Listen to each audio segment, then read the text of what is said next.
All right, this is Brother Peter. This next excerpt is another toughie. Everything in Luke right here. Luke's right on the money now. He ain't pulling no funnies, no bones. He's telling it like it is. And here we come. We're gonna find us a new thing. That Jesus is the Lord of the Sabbaths. He is the Lord of the Sabbaths. The law of the Old Testament is not the law of the Sabbath. Jesus is the law of the Sabbath. So we're going to find that out. It came to pass that the second Sabbath after the first, that he went through the cornfields, and his disciples plucked the ears of corn and did eat, rubbing them in their hands. And a certain of the Pharisees said unto them, Why do you not that which is not lawful to do on the Sabbath day? By the way, let's just throw something in right here as a wild hair.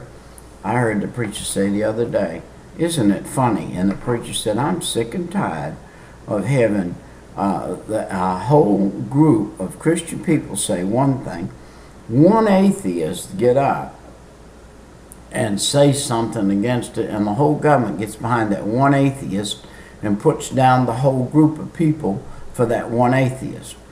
And this is the case right here. Hey, look, one Pharisee, one guy stood up and said, how come you do that? And this was Jesus' answer to him. He said, have you not read so much as this, what David did when himself was an hungry, and they which were with him, how he went into the house of God, and did take and eat of the showbread, and gave also to them that were with him, which it is not lawful to eat, but for the priest alone.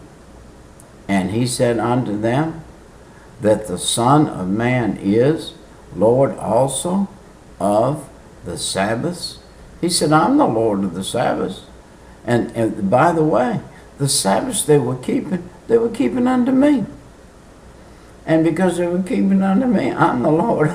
Then we can do that if we care to. And by the way, the oversight in that day, that the priests were the only ones could eat.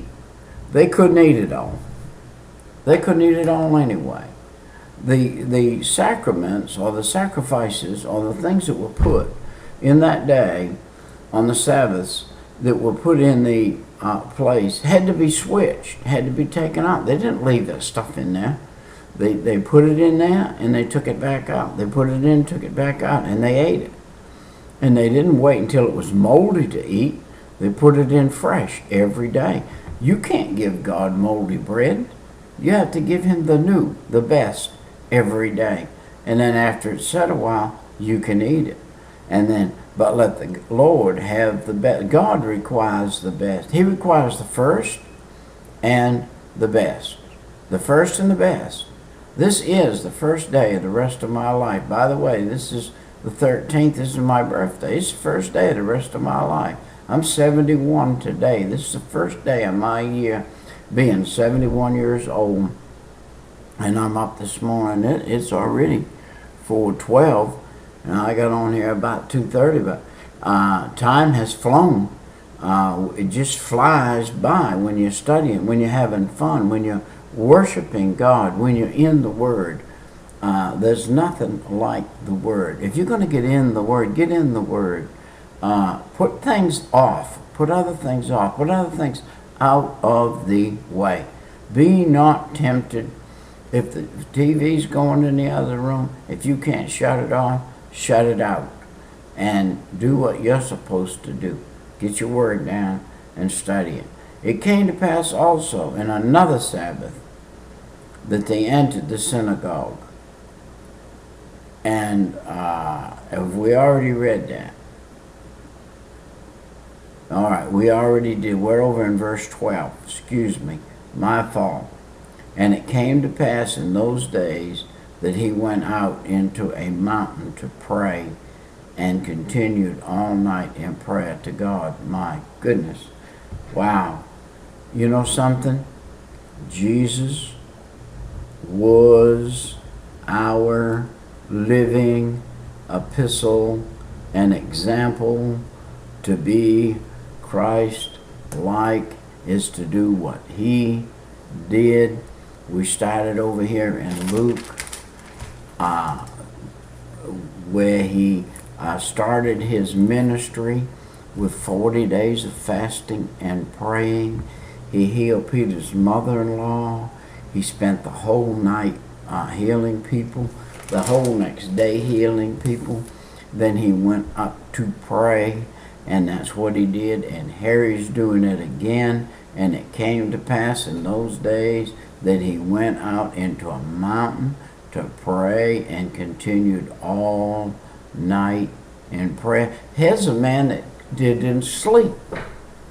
Here's a man that couldn't get any sleep, couldn't get any free time. What time he wasn't speaking with his Father and praying, he was speaking to the crowd. I think that we're going to find pretty much right here that Jesus, like he said, he had no place to lay his head, but he didn't lay his head. He was busy about his Father's business. He had a huge battle going on. He was fighting one-on-one with the devil, and the devil was coming at him through all these scribes and Pharisees and people, and people that were possessed and everything, and the devil's throwing everything he could at him. And when it was day, he called unto him his disciples, and of them he chose 12, whom also he named apostles: Simon, who he also named Peter, Andrew his brother, James and John, Philip, Bartholomew, Matthew, Thomas, James the son of Alphaeus, Simon the Zealot, called the Zealot, and Judas, the brother of James, and Judas Iscariot, which also was the traitor. Boy, oh boy, oh boy, look at this one right here. Let's go back. Simon, called the Zealot. Have you ever studied that? Look it up. Look up the Zealot. Look up what a zealot was and find out who Jesus had taken on here for a disciple. Not only did he take publicans, not only did he take Pharisees, not only did he take Judas, who was the son of perdition, but he took a zealot, a knife man, a man that really was given to know how to take a life physically. All right. Jesus heals the multitude, and he came down with them and stood in the plain, and the company of his disciples, and a great multitude of people out of all Judea and Jerusalem. Now he's gone from Galilee back up to Judea and Jerusalem, and from the sea coast of Tyre and Sidon, which came to hear him and to be healed of their diseases. And the whole multitude sought to touch him, for there went virtue out of him and healed them all. Can you imagine a man not only having not slept, but he has virtue going out of him constantly, constantly, constantly, constantly. Hey, if you started right here in the front of your head pulling one hair at a time, and you just kept pulling them. I heard a man say one time, by the time you get to your last hair, if it didn't drive you crazy, it would kill you dead. Just doing that, one at a time, just pulling them out. Well, here's Jesus. It's like pulling one hair at a time.